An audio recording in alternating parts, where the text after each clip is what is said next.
ನಾನಿನ್ನ ಮರಳ್ಯಾರೆ ರಾಜ್ಕುಮಾರ್ ಅವ್ರು ಓಡಿಸಿದ motor bike ತಗೊಂಡು ಹಂಗೆ ಹಿಂಗೆ ಎಂಟ್ರ್ ಆಗ್ತೀನಿ, ಕಾಲೇಜ್ಗೆ ಎಂಟ್ರ್ ಆಗ್ಬೇಕಾದ್ರೆ ಕರೆಕ್ಟಾಗಿ ಎಂಟ್ರೆನ್ಸಲ್ಲಿ ಒಂದು 10-15 ಹುಡುಗಿರು ಪ್ಲಸ್ ಅಷ್ಟನ್ನೆಲ್ಲ ನಿಂತಿದ್ದಾರೆ.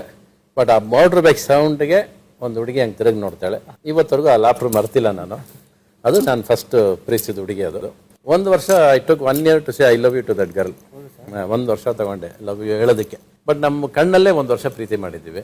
ಇವತ್ತು ಮಾತಾಡಿಸ್ಲೇಬೇಕು ಅಂದ್ಬಿಟ್ಟು ಅವಾಗ ಎಕ್ವಿಪ್ಮೆಂಟ್ಸ್ ಜಾಸ್ತಿ ಇದ್ರೆ ಕಾರ್ ತೊಗೊಂಡು ಹೋಗಿರ್ತೀನಿ. ಕಾರ್ ಅಲ್ಲಿ ನಡ್ಕೊಂಡು ಹೋಗ್ತಿರ್ತಾಳೆ. ಕಾರಿಂದ ಆಚೆ ಬಂದ್ಬಿಟ್ಟು ಅಲ್ಲಿ ನಿಂತ್ಕೊಂಡು excuse me can I drop you ಅಂತ ಕೇಳ್ತೀನಿ. ನೋ ಥ್ಯಾಂಕ್ಸ್ ಅಂದ್ಬಿಟ್ಟು ಹೊಟ್ಟೋಗ್ಬಿಡ್ತಾಳೆ. ಅಷ್ಟೇ. ನೆಕ್ಸ್ಟ್ ಇಂದ ಕಾಲೇಜ್ಗೆ ಬಂದಿಲ್ಲ ನಾನು. 1 ವಾರ ಆದ್ರೆ ಕಾಲೇಜ್ ಕಡೆ ತಿರುಗೇ ಇಲ್ಲ. ಬಟ್ 1 ವಾರ ಆದ್ಮೇಲೆ ಲ್ಯಾಂಡ್ಲೈನ್ ರಿಂಗ್ ಆಗುತ್ತೆ. ಅದು ಅಕಸ್ಮಾತ್ ನಾನೇ ಫೋನ್ ತೆಗೆದು ಅವಳೇ ಫೋನ್ ಮಾಡಿರ್ತಾಳೆ, ಹೆಂಗೋ ತಿಳ್ಕೊಂಡು ನಂಬರು. ಅಲ್ಲಿಂದ we start talking to each other.